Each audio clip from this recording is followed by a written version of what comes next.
폴 스톨츠 박사님은 사람의 성공의 요인을 이렇게 이야기를 했습니다. IQ도 아니고 EQ도 아닌 AQ라고 이야기를 했습니다. AQ는 Adversary Quotient라고 합니다. 역경 지수를 말하는 것입니다. 장애를 극복하는 능력을 말합니다. 사람은 어려움이 있고 또한 위기가 다가오고 인생 여정 가운데 장애물들이 놓여지게 됩니다. 이럴 때 불끝 오히려 불굴의 의지를 갖고 그것을 극복하고자 하는 여러분 능력이 있는 사람이 성공한다는 것입니다. 그 어려움을 기회로 만드는 것입니다. 지난주에 에스더를 말씀을 드렸습니다. 죽으면 죽으리라 위기를 극복합니다. 내가 왕위에 오른 것이 이때를 위함이 아닌가 하나님 의식과 책임 의식을 갖고 기도하는 사람이었고 행동하는 사람이었습니다. 이런 사람들이 하나님의 사람입니다. 사순절을 맞이하면서 우리가 하나님의 사람이 어떤 사람인지 그 사람들의 신앙을 본받고 하나님께 가까이 가고 하나님을 마음에 더 많이 닮아가는 사순절, 주님의 모습을 드러내는 사순절이 되기를 주의 이름으로 간절히 바랍니다. 하나님의 사람 요셉도 마찬가지였습니다. 어려움과 아픔과 고통이 많았지만은 그것을 극복합니다. 다음 주는 하나님의 사람 모세, 그 다음 주는 하나님의 사람 다윗에 대해서 말씀을 드릴 것입니다. 하나님의 사람의 특징 가운데 결론을 이야기한다면 역경과 위기를 극복한 사람들입니다. 오히려 역경을 정복한 사람들입니다. 폴 스톨츠 박사가 말하면서 역경지수가 중요하다고 이야기를 했습니다. 그러나 사람들이 어려움이 있고 앞에 역경이 있으면 그것을 대하는 스타일이 세 종류로 나눠줄 수가 있다는 것입니다. 첫째는 역경 앞에 그저 주저앉고 마는 것입니다. 포기합니다. 3포 시대, 7포 시대 한때 이런 이야기가 젊은 층에 많이 돌고 지금도 있습니다. 큐터형입니다. 포기하는 것입니다. 조금만 어려워도 포기해버립니다. 신앙생활을 하면서도 조금 어려우면 신앙도 포기를 하는 것입니다. 신화를 일으킨 정주영 회장님이 어렸을 때 가출을 하게 되어서 인천 부두에서 일할 때 이야기입니다. 그는 이렇게 글을 썼습니다. 자고 있는데 빈대가 너무 많아서 잠을 이룰 수가 없었습니다. 그래서 밑에서 자는 것이 아니라 이제는 식탁을 침대 삼아 식탁 위에서 잠을 청했습니다. 빈대가 오지 않아서 잠을 잘 잤습니다. 웬걸 이것도 며칠이 지났더니 빈대가 그 위에까지 와서 괴롭히는 것입니다. 어떻게 올라왔을까 봤더니 여러분 그 탁자에 다리를 타고 올라온 겁니다. 그래서 올라와서 다 사람을 괴롭혀서 잠을 잘 수가 없습니다. 그러면 침대를 못 올라오게 하기 위해서 그 침대 다리가 있는 곳에 물을 갖다 이렇게 놨어요. 올라가다 물에 떨어져서 수장시켜야 되겠다. 그래서 그 밤은 잘 잤습니다. 그 다음 날도 잘 잤습니다. 며칠 동안 빈대가 올라오지 못했는데 그 다음에 또 빈대가 또 와서 괴롭혔습니다. 어디로 올라올까 했더니 빈대가 벽을 타고 올라서 천장을 타고 와서 거기 누워있는 자리에 탁 낙하를 해서 뜯어먹기 시작했습니다. 그때 깨달은 것이 있습니다. 포기하는 사람은 뭐만도 못하다? 아무리 어렵고 힘들어도 포기하지 않는다는 것입니다. 그러나 수많은 사람들이 스스로 포기합니다. 자기의 삶을 스스로 포기하는 사람도 있습니다.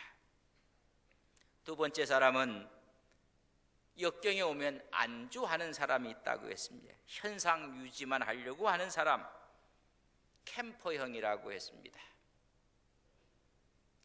여러분, 대다수가 안주합니다. 그러나 마지막 스타일이 있는데 역경을 극복하고 정복하려고 하는, 여러분, 클라이머형이 있다고 했습니다. 기필고 절벽을 타고 올라가서 정복하는 것입니다. 헬런 켈러는 이런 이야기를 했습니다. 나는 나의 역경에 대하여 하나님께 감사한다. 왜냐하면 나의 역경 때문에 나 자신, 나의 일, 그리고 나의 하나님을 발견했기 때문이다. 오히려 역경이 기회가 돼서 하나님을 발견하고 그는 기적의 모습으로 우리 앞에 다가오고 있는 것입니다. 시편 119편 70절에 보면 고난당한 것이 내게 유익이라 이로 말미암아 내가 주의 율례를 배우게 되었나이다. 하나님의 지혜를 깨닫게 되고 하나님과 함께하는 법을 익히게 되었다는 것입니다. 그렇다면 왜 요셉을 하나님의 사람이라고 하는가? 요셉의 신앙의 특징은 무엇인가? 첫째는 개인적인 면에서 요셉을 바라보고, 두 번째는 사회적인 측면에서 요셉을 바라보며, 마지막에는 인간 관계 속에서 요셉을 바라보려고 합니다. 우린 요셉하면 꿈꾸는 요셉이라고 너무나 잘 알고 있습니다. 창세기 37장 1절 이하에 보면 그는 꿈을 꿉니다. 형님들과 함께 곡식단을 다가 자기 단이 딱 서면 형님단들이 다 절을 했습니다. 가슴에 품을 수가 없어서 형들에게 이야기를 합니다. 형들의 미움을 받습니다. 그 말은 다른 형제들보다 내가 우월하다는 것입니다. 또 꿈을 꿉니다. 해와 달과 11별이 자기에게 절을 한다고 했습니다. 이것은 이스라엘 전체 가운데 다윗이 우월하다는 것입니다. 다시 말하면 그의 꿈은 그가 통치자가 될 것이라는 것입니다. 꿈은 하나님의 계시의 방편입니다. 하나님께서 그에게 계시한 것입니다. 그렇기 때문에 요셉의 이야기의 핵심 인물은 요셉이 아닙니다. 하나님이십니다. 요셉의 이야기의 주인공은 하나님인 것을 아셔야 합니다. 왜 그럼 하나님께서 요셉에게 꿈을 주셨는가? 그 꿈을 쓰시는 이유가 무엇일까? 다윗의 신실함 때문에 하나님이 꿈을 주신 것입니다. 다윗은 약속을 신뢰하고 그 약속 앞에 충성하고 순종하는 사람이었습니다. 하나님의 모습이 요셉의 성품 가운데 가득하다는 것입니다. 그가 17살 때 아버지는 그에게 채색 옷을 입혀 주었습니다. 형들에게는 목동의 옷을 입혔는데 채색 옷을 입혔다는 것은 감독관이로 예우를 한 것입니다. 그것 때문에 형들로부터 미움을 받고 시기를 받습니다. 그뿐만이 아니었습니다. 형들의 잘못을 아버지에게 고자질하는 습관이 있었습니다. 또한 꿈을 꾸고 나서 내가 최고의 사람이라고 교만한 마음이 있었습니다. 그래서 형들은 그를 가리켜 꿈꾸는 자라고 이야기를 합니다. 꿈은 그 사람이 갖고 있는 비전입니다. 또한 갈망이기도 합니다. 꿈이라는 것은 좋은 것입니다. 그러나 그 꿈 때문에 미움과 시기를 받은 요셉이었습니다. 그렇다면 이 꿈을 통해서 하나님의 특징이 무엇인가를 우리는 발견해야 합니다. 그것은 아버지의 심부름으로 인해서 나타나게 됩니다. 꿈 때문에 형들로부터 이미 미움을 받고 질타를 받았습니다. 형들의 눈빛이 예사롭지가 않습니다.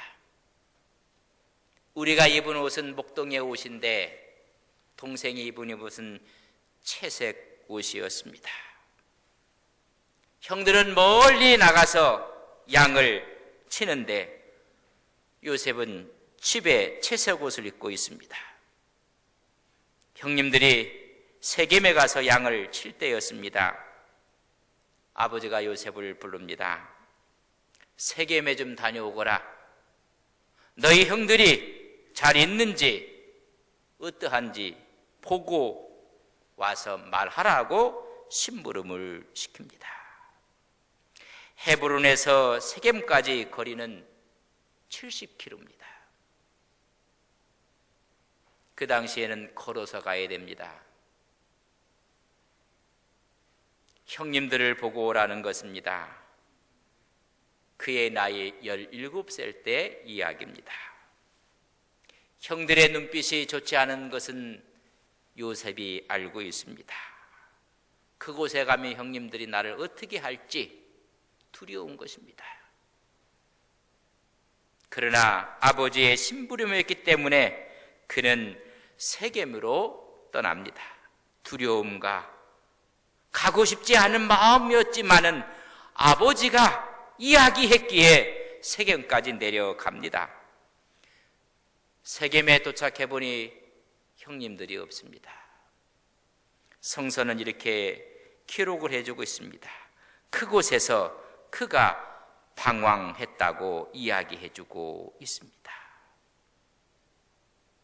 길을 잃어버린 것입니다. 형님들을 찾지도 못했습니다. 그때 어떤 사람을 만나게 되었을 때 그 사람들이 이야기합니다.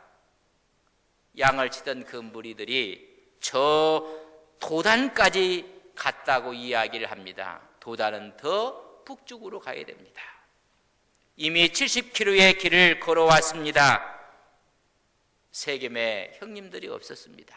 아버지가 분명히 이야기했습니다. 세겜에 다녀오너라. 그럼 세겜에 가서 보고 나서는 보고 들은 것을 나한테 말하라고 했습니다. 그럼 세겜에 갔더니 형님들이 없었습니다 라고 아버지께 이야기하면 됩니다. 그렇지만 형님들을 만나야 되겠다는 생각으로 토단까지 내려가게 됩니다. 온전한 충실한 책임감입니다. 순종하는 마음으로 그곳에 갑니다. 첫 장소였던 세겜에서 멈추고 아버지께 돌아간들 그에게 잘못했다고 할 이유는 없습니다.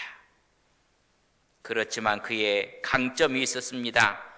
아버지의 말씀이기 때문에 마지막까지 인내하고 성실함을 보여주었습니다. 끝까지 가서 형들을 만나게 됩니다. 두려움이 있었지만 열정을 갖고 내려갑니다. 그곳에 가서 형들로 인해서 오히려 팔려가고 맙니다. 헤브론에서 북쪽으로 세겜으로 북쪽으로 도단까지 가서 도단에서 팔려서 남쪽으로 애굽 땅의 종으로 노예로 팔려가는 것입니다.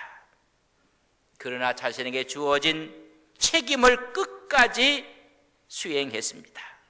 어린 나이였고 미지의 땅이었습니다. 홀로 방황했다고 창세기 37장 15절에는 말씀해 주고 있습니다. 두려움이 엄습했지만은 끝까지 자기의 임무를 완수하고 포기하지 않았습니다. 이런 사실을 아더 핑크는 요셉과 예수님을 비교해 보면서 요셉과 우리 예수님의 일치점을 101가지를 찾아냈습니다. 에이더 하비소는 121개의 일치점을 찾아냈습니다. 다시 말하면 요셉은 예수 그리스도의 그림자요, 오히려 그의 삶은 예수 그리스도의 삶의 예표였다는 것입니다. 형들로부터 시기와 미움을 받은 것은 같은 동족이었던 유대인으로부터 시기와 미움을 받았던 우리 주님의 모습과 같습니다. 부당한 징벌을 받은 것도 같고 팔려가는 것도 같습니다. 형들에게 요셉은 팔리고 우리 주님은 제자에게 팔려갑니다. 모함을 받은 것도 마찬가지고 감옥에 들어가고 우리 주님은 음부에 들어가고 마지막에는 세워주시는 것도 그의 일질점을 찾아냈습니다. 우리 예수님의 삶의 모습의 예표였습니다. 여기서 하나님이 왜 하나님의 사람으로 요셉을 꿈을 주고 계시를 주며 사용했을까? 요셉의 강점들 때문에 그렇습니다. 사순절을 맞이하며 그 강점을 우리의 강점의 신앙으로 간직하는 믿음의 종들이 되시기를 주의 이름으로 간절히 바랍니다. 그의 순종입니다. 마지막까지 순종하는 것입니다. 그의 책임감을 완수하는 것입니다. 그의 열정을 갖고 포기하지 않는 것입니다. 절망하지 않고 그것이 하나님께서 그를 쓰시는 것입니다. 두 번째는 사회적인 측면에서 포디발의 집에 노예로 팔려갔습니다. 그곳에서 요셉은 신뢰와 신임을 받습니다. 하나님의 사람들은 믿지 않는 사람에게 신뢰를 받는 것입니다. 신임을 받는 것입니다. 비록 노예로 팔려갔지만은 거기서 절망하지 않고 좌절하지 않고 주어진 현실에 최선을 다했습니다. 그때 하나님께서 함께 하시고 하나님이 함께 하시는 것을 포디발이 바라봅니다.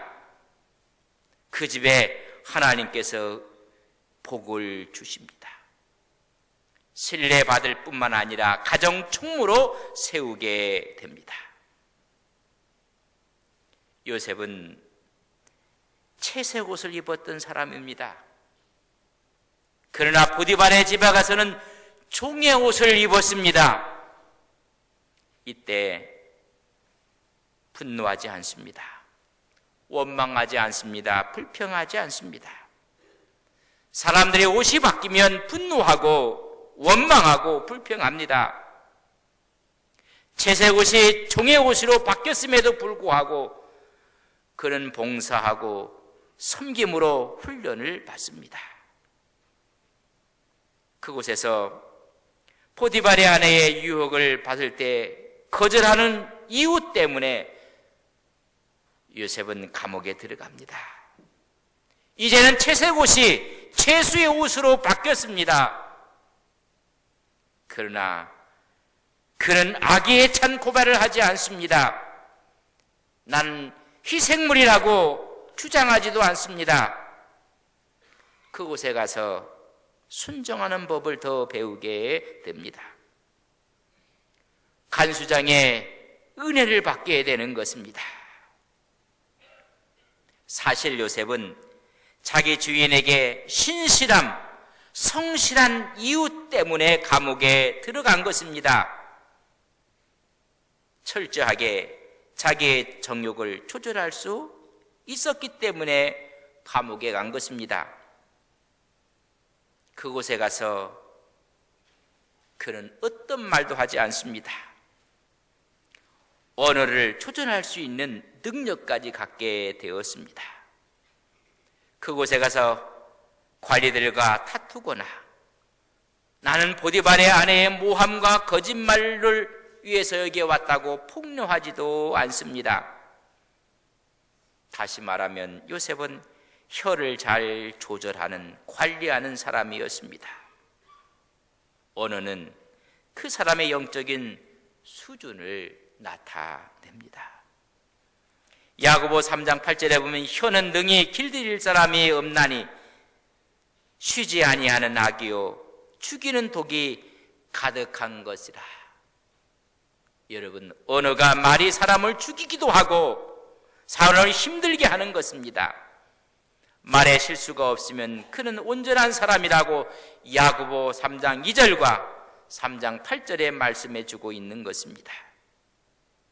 사람에게 있어서 중요한 것은 그가 어디에 있는가, 어디에 사는가, 그게 중요한 것이 아닙니다. 그가 어떻게 사느냐가 중요한 것입니다. 여건과 환경이 좋아서 큰 집에 살면서도 치욕을 경험하며 살아가는 사람이 있는가 하면 작은 집, 초라한 집, 어려운 가운데서도 천국을 살아가는 사람들이 있습니다. 하나님이 허락한 환경, 하나님의 삶의 자리에서 어떻게 살고 있느냐가 중요한 것입니다. 그는 채색 옷이 아닌 종의 옷을 입고 혹은 채수의 옷을 입었지만은 그가 형통한 자가 되었다고 했습니다. 형통한다는 의미는 나를 둘러싼 환경이 내 마음대로 되어지는 것을 말하는 것이 아닙니다. 형통이라는 것은 억울한 일, 좌절과 실패의 자리, 힘든 환경 속에서도 믿음을 갖고 믿음으로 사는 것을 형통하다고 이야기를 한 것입니다. 믿음으로 사는 모습을 보고 보디발이 감동을 받습니다. 그것이 형통입니다.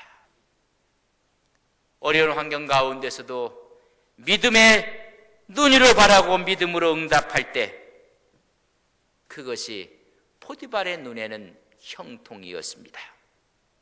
모든 것이 형통하기 때문에 그를 가정충무로 만들어 주신 것입니다. 옥에 가서도 그는 신뢰받고 신임받아서 모든 것을 관할할 수 있는 임무까지 얻게 된 것입니다. 창세기 39장 2절에 보면 여호와께서 요셉과 함께 하심으로 그가 형통한 자가 되었다고 했습니다. 이 사실을 보디발이 바라보고 여호와께서 그의 범세에 형통하게 하심을 보았더라. 사회적인 면에서 모든 사람에게 신뢰와 신임을 받아 믿음으로 살아가는 요셉의 모습입니다. 그렇기 때문에 하나님의 사람으로 꿈을 준 것입니다. 이제 마지막으로는 관계성을 이제는 봐야 합니다. 그는 감옥에 들어갔지만은 그곳에서 높은 지위에 있는 사람들을 섬김으로 국가 경영을 배우게 되고 정치를 익히게 되고 그런 와중에 관원장 두 사람이 그 옥에 들어오게 됩니다. 이유는 어떤 이유로 들어왔는지 성경은 설명해 주고 있지 않습니다. 그들을 섬겼고 그 두 사람이 꿈을 꾸었습니다. 그 꿈을 요셉이 해석을 해 주었습니다.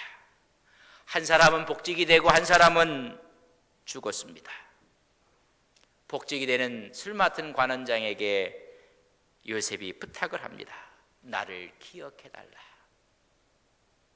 내가 여기에 들어올 죄를 지은 것이 없다는 것입니다. 그렇지만 술 맡은 관원장은 그리 하겠다고 약조하고 그가 복직하고 요셉을 잊어버리고 맙니다. 그 후에 바로가 꿈을 꾸게 됩니다. 어느 누구도 바로의 꿈을 해석하는 사람이 없습니다. 그때 이 관원장이, 술 맡은 사람이 생각을 하게 됩니다. 내가 복직된 이유는 그 감옥에 있을 때 요셉이라는 사람이 꿈을 해석해 주었다고 이야기를 합니다. 요셉이 바로 앞에 서게 되고 바로의 꿈을 해석함으로 일약 국무총리가 되고 맙니다. 꿈은 이렇습니다. 7년 동안 풍년이 될 것입니다. 그러면 7년 동안 세금을 걷어들이셔야 됩니다. 곳곳에 창고를 지셔야 됩니다. 세금은 5분의 1을 걷어서 다 7년 동안 저장을 해야 됩니다. 그리고 7년 풍년 후에 흉년이 올 것입니다. 이것을 모든 사람들에게 팔면서 그들이 갖고 있는 모든 것들을 왕의 제물로 귀속을 시켜야 됩니다. 전례까지 말하는 걸 보고 그를 총리로 세운 것입니다. 가나안 땅에도 흉년이 들었습니다. 그의 형들이 찾아옵니다. 첫 번째, 두 번째, 마지막 세 번째는 전체가 애굽으로 이주하게 됩니다. 그 과정 가운데 자기들이 팔아넘겼던 요셉이 국무총리가 된 것을 알고 나서는 벌벌 떱니다. 그때 요셉이 말합니다. 나를 이곳에 팔았다고 형님들 근심하지 마십시오. 한탄하지 마십시오. 하나님의 생명을 구하시려고 나를 먼저 이곳에 보내신 것입니다. 애굽에 보낸 자는 형님들이 아닙니다. 하나님이십니다. 하나님의 사람은 모든 사건을 하나님의 눈으로 해석한다는 것입니다. 파는 것이 아니라 하나님이 나를 이곳으로 보내신 것입니다. 하나님의 손길의 인도였었고 우리 삶의 주관자는 하나님입니다. 하나님의 섭리를 이해하는 요셉이었습니다. 사람에게 그래서 불평하지 않았습니다. 사람에 대해서 원망하지 않았고 더 나아가 복수하지 않았습니다. 오히려 해를 끼친 사람들까지 끌어안고 사랑했습니다. 하나님의 사람은 하나님의 섭리와 하나님의 주권을 인정하는 사람들입니다. 내가 웅덩이에 내려갔던 일도, 노예로 팔려갔던 일도, 보디발의 집에서 모함을 받고 누명을 쓴 것도, 감옥에 들어간 것도, 바로의 꿈을 해석해서 총리가 된 것도 하나님의 섭리요 주권이라고 인정한 것입니다. 내가 아니라 하나님이라는 것입니다. 그렇기 때문에 이 기가 막힌 드라마는 하나님이 계획하신 것입니다. 하나님의 사람이 바로 이렇게 고백하는 사람입니다. 꿈이 성취된 일도 어려운 일도 하나님이 계획하신 일이기 때문에 형님들 근심하지 마십시오. 하나님이 하신 것입니다. 사람 관계 속에서 하나님을 드러나게 하십니다. 야곱이 내려오고 그의 형제들이 다 내려와서 좋은 관계 속에 살고 용서가 선언되었습니다. 그런데 아버지 야곱이 죽습니다. 아버지 야곱이 창세기 50장에 보면 죽음으로 인해서 가나안 땅에 모시고 가서 장례를 치릅니다. 이미 49장에는 자녀들에게 다 야곱이 축복을 했습니다. 그리고 죽은 후에 애굽에서 가나안 땅까지 가서 장례를 치릅니다. 가나안 땅에 가서 장례를 치른 다음에 다시 요셉과 형님들이 애굽으로 내려오는 것입니다. 형님들 마음에 이제 또 하나의 큰 걱정거리가 생겼습니다. 아버지가 살아있을 때는 우리를 용서해 주었는데 아버지가 안 계신 것입니다. 이들이 또 좀 생각을 합니다. 혹시 우리를 미워하여 우리 행한 악한 악을 갚지는 아니할까? 우리 아버지가 함께 있을 때에는 형제들기 때문에 용서해 주었는데 아버지가 죽고 없습니다. 그렇다면 우리를 해할 것이 아니겠는가?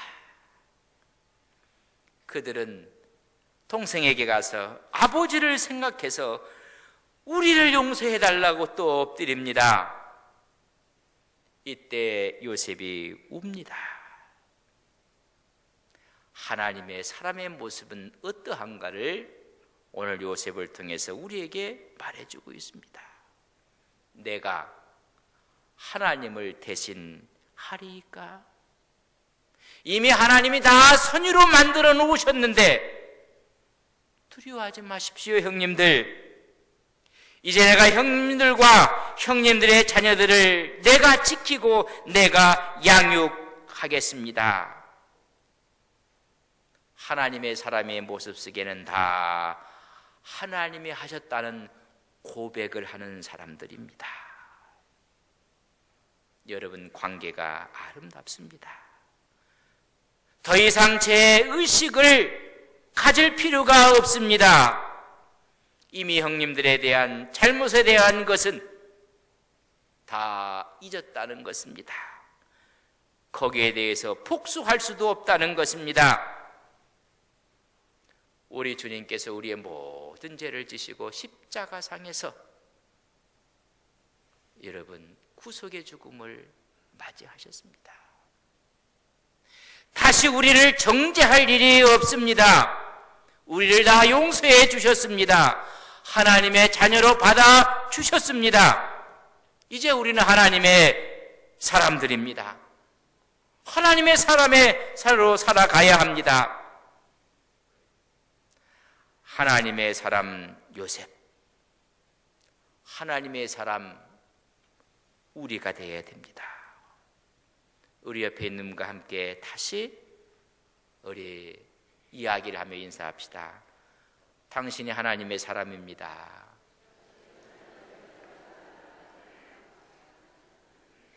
나도 하나님의 사람입니다. 우리는 하나님의 사람으로 사셔야 됩니다. 하나님의 사람은 꿈이 있습니다. 어려운 절망이 와도 포기하지 않습니다. 열정을 갖습니다. 하나님의 사람은 용서합니다. 그리고 상황과 여건을 탓하지 않습니다. 최선을 다해서 모든 사람에게 신뢰와 존경을 받습니다. 하나님의 사람은 꿈의 자리에 있어서 성취돼서 모든 사람을 사랑합니다. 오히려 관용으로 끌어안습니다. 우리는 이 세상에 하나님의 사람으로 살아가는 거룩한 종들이 되시기를 주의 이름으로 간절히 축복합니다. 함께 다 일어서시겠습니다. 우리는 하나님의 사람입니다. 하나님의 사람으로 살아야 합니다. 어떠한 여건 가운데서도 포기하지 않습니다. 열정을 갖고 삽니다. 어떠한 상황과 여건 가운데서도 원망하지 않습니다.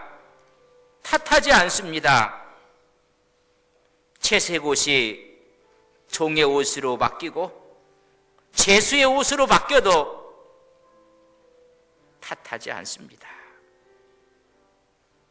그 속에서도 하늘을 향해 살아갑니다. 그때 신뢰받고 신임받는 사람이 되는 것입니다. 하나님의 섭리와 주권을 인정하기에 꿈이 성취된 자리에서 복수하지 않습니다. 용서하고 사랑하고 관용합니다.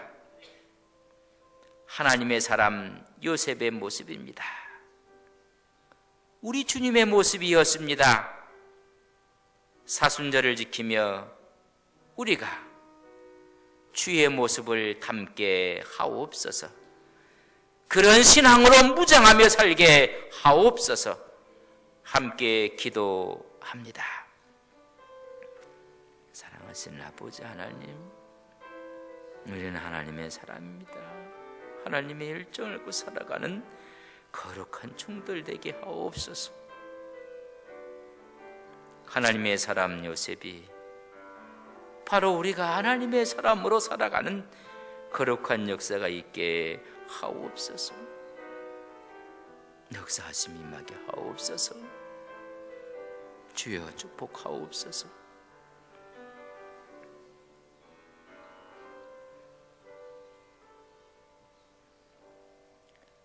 하나님이 주신 계시의 꿈을 포기하지 않고 열정을 갖고 나아갑니다.